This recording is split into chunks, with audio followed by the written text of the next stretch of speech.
I'm Rob. And I'm Nate. And welcome back to Rob and Nate Record a Podcast. It is week 3 of Billy Wilder month. We're going to be discussing the 1961 film 123, of which the music you just heard, the Saber Dance, is a very major part. Yep. Before we discuss this film, however, we're going to recap briefly the interval in the career of Billy Wilder between our last film, Witness for the Prosecution, and this film. There's only 2 films removed. So the last film was 57, this was 61. In between, Wilder directed Some Like It Hot, which is considered by many, including the American Film Institute, perhaps the greatest comedy film of all time, though ironically not one of my favorite Billy Wilder films. Yeah? I think it's just too on the nose. Too many people like it, which makes me not be as inclined to like it. Yeah. It's quite solid. Jack Lemmon, Tony Curtis, Marilyn Monroe, of course. Yeah. I think its reputation is deserved. But it was followed by my favorite Billy Wilder film, The Apartment, from 1960. Oh, yes. An excellent film. That film is great. Jack Lemmon, Fred MacMurray, Shirley MacLaine. So it's a wonderful film. It's a satire. It's kind of a romance, but it's also a satire of the insurance industry and of just modern times, being the late 50s, early 60s. Whereas this film is a satire of the Cold War, and we will get into that in more detail. I'm going to do a little comparison. So The Apartment was a huge hit. It was made for $3 million. It grossed $24.6 million at the U.S. box office. This film was also made for $3 million. Do you care to guess how much it got at the box office? I have no clue. It was quite the disappointment. It made $4 million. Wow. More or less a break-even scenario. Filmed in Germany and released on the 12th, or the 15th rather, of December 1961. This film had to incorporate a new opening piece of dialogue because of some events that had happened in between the shooting of the film, which was shot on location in Germany, in Bavaria, not Berlin. But the Berlin Wall came up, and if you have a comedy set in Berlin that comes out in 1961, you are basically obligated to make some kind of reference to it. So at the very beginning of the film, its star James Cagney gives an opening narration which states, "On Sunday, August the 13th, 1961, the eyes of America were on the nation's capital, where Roger Maris was hitting home runs number 44 and 45 against the Senators. On that same day, without any warning, the East German communists sealed off the border between East and West Berlin. I only mention this to show the kind of people we're dealing with. Real shifty." So 1, 2, 3, you came in knowing nothing about it, the title, and I had mentioned that it was set in Germany. Yeah. But otherwise, you had continued your information fast as regarding the Billy Wilder films. Yep, I totally went into it blank. Of the 3 movies we've watched thus far, this is the bottom for me. Yeah, I understand. Yeah. Probably would be for good. me, too, of It's these 3. entertaining. It is very witty, which I think I said about Billy Wilder the first movie we watched. It is just very, very witty, and his comedy is a very witty comedy, and it's very quick. But much of this film was predictable. Yeah. So. And we'll get into that a little bit more. So the basics of this plot is it stars James Cagney as C.R. McNamara, who is an executive for the Coca-Cola Company stationed in Berlin. He is assigned by his boss, Mr. Wendell P. Hazeltine, played by Howard St. John, to watch his 17-year-old daughter, Scarlett Hazeltine, played by Pamela Tiffin. Return appearance for us. Miss Tiffin was also in Harper. She would have been around 19 years old when this film was made, as she was born in 1942. So they're supposed to watch her for 2 weeks, but it turns into 2 months. And during that time, she sneaks into East Berlin at night because she met a boy named Otto Ludwig Piffel, played by Horst Buchholz. And they end up eloping. And this is very complicating for Cagney and his career ambitions. He first decides, I got to get rid of this communist, so he finagles to get him arrested for being a spy, ultimately, and then finds out that Pamela Tiffin is preggers, And now he's got to get... He also was working to get their marriage annulled in addition to that. So he has to now work to get Otto out of East German custody, get him back to West Germany, and remake him into an acceptable capitalist, aristocratic son-in-law for his boss. And the film, its score is actually by Andrew Previn, who actually wrote that one song in Harper. Yeah. But he is working largely off of a kind of a traditional piece of music known as the Saber Dance, which we featured at the beginning of this broadcast. And that music really sets the tone for the pacing of this film. It is just rat-a-tat-tat, rat-a-tat-tat. And it continues to increase. It gets more manic the more the film goes on. And it's just crazy. It's the last two films he had made, Some Like It Hot and The Apartment, were kind of known for having been very precisely structured films that were willing to take their time with humor, whereas this film was all about momentum. It was all about speed.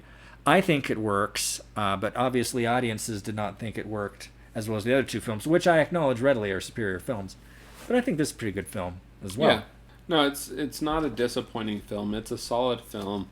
I wondered, as I thought about this film as we were watching it, I wondered how it was received and how it did in the box office, because it was predictable. It did feel familiar.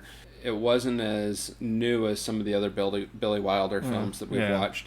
But maybe it was newer at the time that it came out. Maybe it was less familiar, things of that nature. I was trying to give credit, but apparently maybe that was a common theme running through. Yeah, kind of a criticism of the film. Now, the film is not something new. It's really a return to something old. Now, the source material for the film, and I'd be really curious to read this play to find out how much it's like this, a 1929 Hungarian play whose name I would just completely butcher, so I'm not going to even try to pronounce it, but you can look it up if you're interested. And then they took that source material and they kind of grafted onto it large portions of the plot of a film called Ninotchka, which is Billy Wilder co-wrote it. It was directed by Ernst Lubitsch, and it is also a film about communists being seduced by the West in pursuit of love. And it also contains three communist characters that huddle and have meetings and are bureaucrats that are replicated, I think, quite effectively here. This is a screwball comedy, and Wilder wrote screwball comedies in the 30s. Other than Ninotchka, the one that comes to mind is Ball of Fire, which I would recommend for you. It's a Gary Cooper, Barbara Stanwyck film about basically a retelling of Snow White and the Seven Dwarfs in a weird way. So this film is loaded with its contemporary references, its Cold War references, and that's really where the film, I guess if you're going to argue, is kind of contemporary and something new. That would be where it is, because it's a Cold War comedy. Yeah. And I don't think they were making a lot of Cold War comedies before maybe Doctor Strangelove. Probably not. And I'm curious to see how this would have been received in Germany and much of Europe. Apparently, the thing was banned in Finland until 1986. Really? Huh. I know. It's odd. I guess before we start talking about the cast in a little more detail, what are your thoughts? I mean, you said that you liked it, but... Yeah, I did enjoy it. It is fun. Like I said, it's extremely witty. Whenever you have dialogue that is that witty, it's hard not to enjoy the dialogue. I'm kind of jumping the gun a little bit. I would probably rate this on the 10-star scale as a 7-star film, which is still a good film. Yeah. I'd probably still rate it 3 stars on the 4-star scale, but it's just barely attaining that 3-star. But it would be hard to imagine giving this anything less than 3 stars. But I'm just impressed by how consistently witty dialogue in these Billy Wilder films, how consistently witty the dialogue is. It's hard to even choose something to quote because it's just jam-packed. Yeah. With various witticisms. It's not anti-American, it's anti-Yankee, and where I come from, everyone is anti-Yankee. Yeah. Well, and this is kind of a different role for James Cagney, too. Yeah, so Cagney... Well, actually, kind of a different role for a lot of people in this film. So Cagney is really the one to talk about when you talk about this film because he anchors it. He's 50+% of this film. And he was born in 1899. This came out in 1961, so it's been about 61, 62 when he made this thing. It exhausted him. Oh, yeah. He had a hard time with the rat-a-tat dialogue and how quickly he has to deliver some of this stuff. He enjoyed making the film, but he was so exhausted at the end, he quit acting. Really? He retired. He did some occasional voice work and some public appearances, but as far as on screen, he would not be on screen again until 1981. He took a 20-year hiatus from filmmaking. He came back for a part in the 1981 film Ragtime, which is based on an E.L. Doctorow novel. Now, one of his co-stars in that movie was Pat O'Brien, who was a good friend of his. Pat O'Brien was also James Cagney's co-star in the 1938 film Angels with Dirty Faces. So he must have really liked working with Pat if he's willing to work with him from Roosevelt to Reagan. Yeah. So again, I think he's quite funny in it. He does a really good job. He really anchors the whole thing. Yeah. And he gives a consistent performance. It's very believable. The rest of the cast, of course, Pamela Tiffin is perfect for this part. You've got Horst Buchholz. Actually, real quick, Horst Buchholz. while we're talking about that, Horst Buchholz, what do you know much about his other filmography? Well, he's a German actor, and the only other thing when I was briefly looking at this earlier that I recognized him from was one of my favorite films, Life is Beautiful, from 1998, where he plays the German doctor. Yeah. He also was in the Magnificent Seven, which came out about a year or so before this. Yeah. So I think there was a perception that he might be a big star, and he never really was, at least in the West. But he's basically second billed here. However, Cagney hated him. Oh, really? Cagney reportedly said he was the only actor that I ever worked with that I ever openly despised. Wow. And apparently he was just a scene stealer. So that wasn't just the film. That wasn't just an act for the film. Yeah. So they did not like each other, or at least Cagney did not like him. He thought he was just always trying to steal his thunder, and was a little bit of a prima donna. He's perfect for this part, though, of this radical communist who basically has his life stolen from him by Cagney and has to remake himself as an adopted lord. The last 40 or so minutes of the film, after they rescue him from East Germany, is about it takes place over roughly 3 hours, where they have 3 hours to remake him into a nobleman. Yeah. And everything just goes so fast.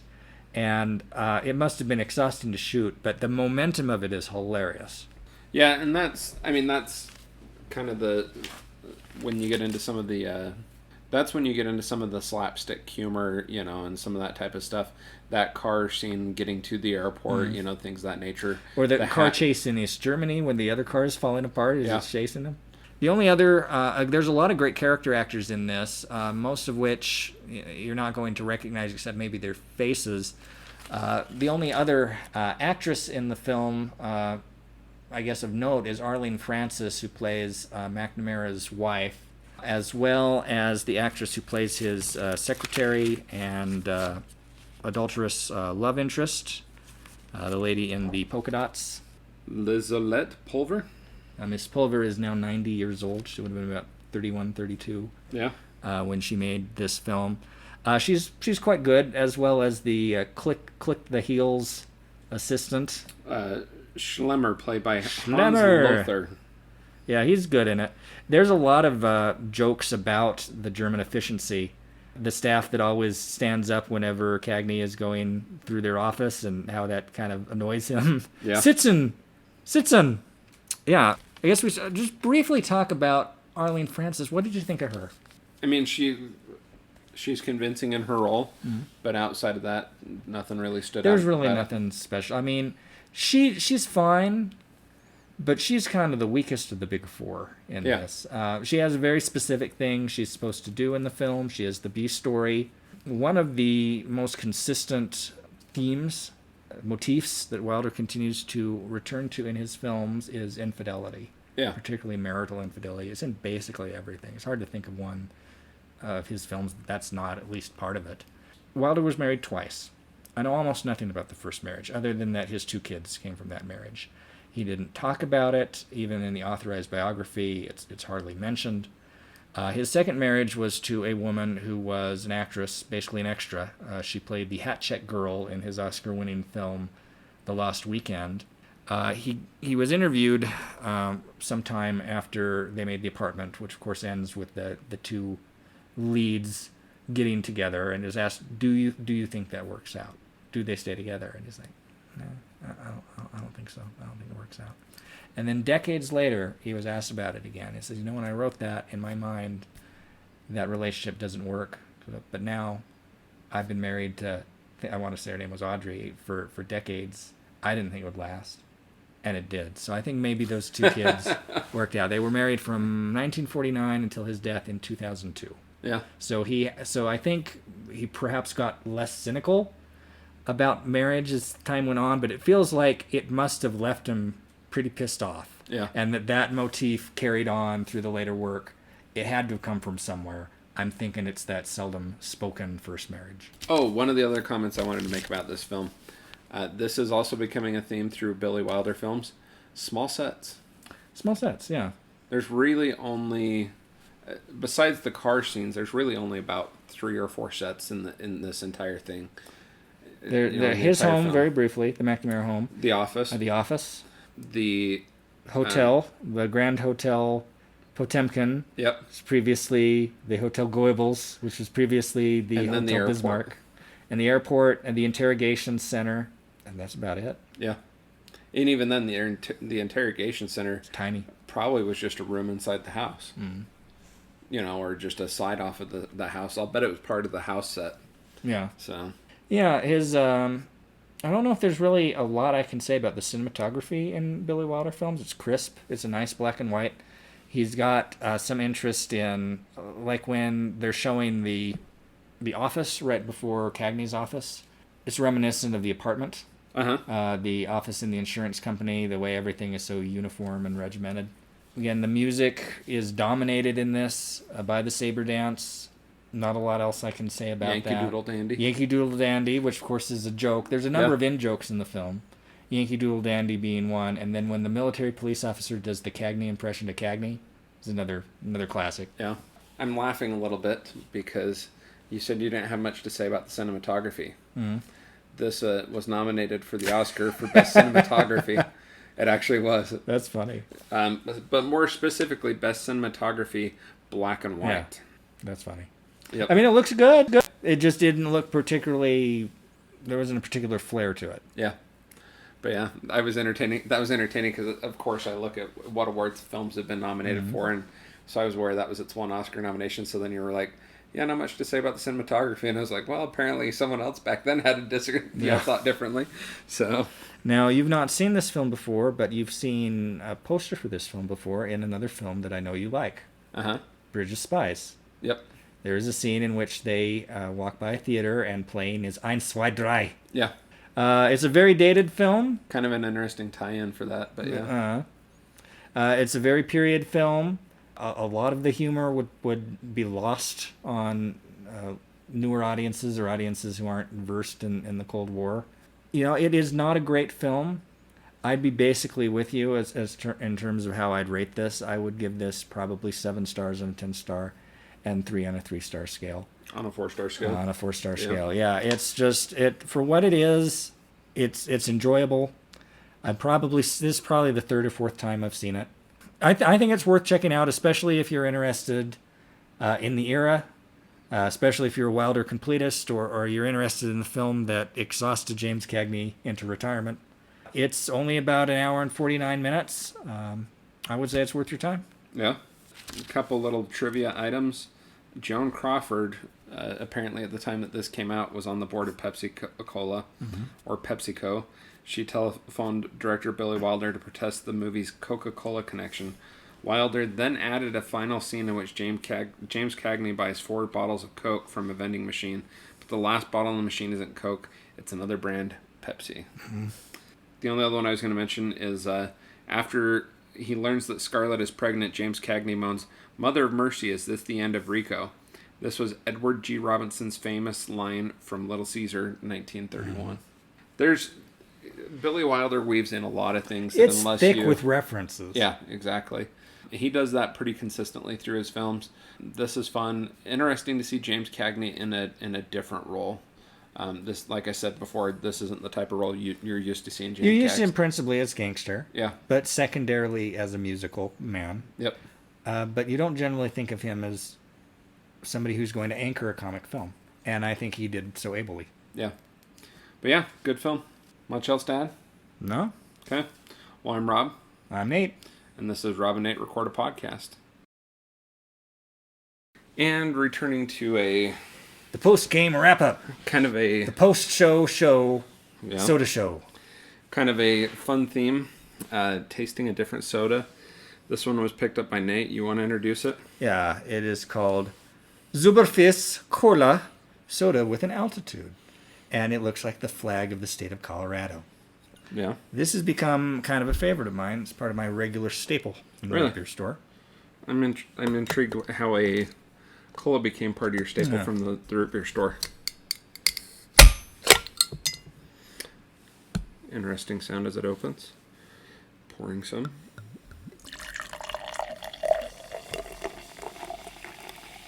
Same one. All right, we're good. Okay. Smell the soda? Kind of a light cola smell. Seems like kind of a... not as bold as your traditional soda. Also has kind of that wintergreen flavor. Do you know what I mean? Yeah, I can see that. That is definitely a different cola flavor than what you're used to. But it is a cola. I would describe it as high-end high-end RC. It's been too long since I've had an RC. I can't. It's like they had this, and maybe they still do in some places, but it's very difficult to find anymore. The Pepsi 1893, which is like a high-end Pepsi, which I really liked, and I think of this as high-end RC Cola. Yeah. Oh, you know why it looks like the flag of Colorado? Made in Colorado. It's from Durango. Indeed. The Durango Soda Company. Oh. I might have to try this again sometime. Yeah. Also good as far as colas go is something called Puma Cola, which is done by, what's that German-ish brand that makes all the flavored something. They have a ton of them there. But that's their version, that's their cola product, and that's also pretty good. But I think this is a little sweeter. Yeah. Yeah, it's definitely sweet. Yeah. I mean, I'm a Coke guy. And I like my colas to taste like Coke. So this is different. This is definitely a change of pace for me. But I'm not opposed to it. Yeah. In fact, I was drinking Coke as we watched this movie. Indeed, that worked out. Which was entertaining since it's a plot point in the movie. The plot point, of course, being he's trying to get into the Soviet market behind the Iron Curtain. And he thinks he's going to get the London job, which then goes to the communist. Artificial son-in-law. Yeah. Well, fun. Anything else? I could tell you about a dream I had. Sure. My dreams are always interesting. You want that recorded? Sure, we can talk about this. So I had a dream where me and my brother were probably teenagers in the dream, and we're biking all around Boise. And I don't remember a lot of it. I have a feeling we probably had various adventures. But in the part I remember, we had pulled into the parking lot of this little shopping complex near the mall, and I could take you there if we're in Boise and show you exactly where this is. It's a complex anchored by a Blimpie, and then it's got a bunch of other little businesses. So we're sitting there with our bikes, and we're resting, we're talking, kind of deciding what we're going to do. And all of these kind of elderly people start showing up in mass, and they start just filling up the parking lot. And they're Christmas carolers, even though it's like June or something in the dream. And eventually there's so many old Christmas carolers in the parking lot that my brother and I was like, let's get out of here. These Christmas carolers are getting annoying. Is this mall on the west end of Boise? Well, it's the only real mall in Boise, the town square. Okay. Yeah. I have been there. I think I know where you're talking about, but maybe not. So, yeah. Yeah, I used to work for a company right really close, so I would occasionally go to that Blimpies for lunch. Yeah. Yeah, it's not too far from my brother's house, if I remember correctly. Yeah. So, yeah, fun stuff. Yeah. So that is one of my less entertaining dreams.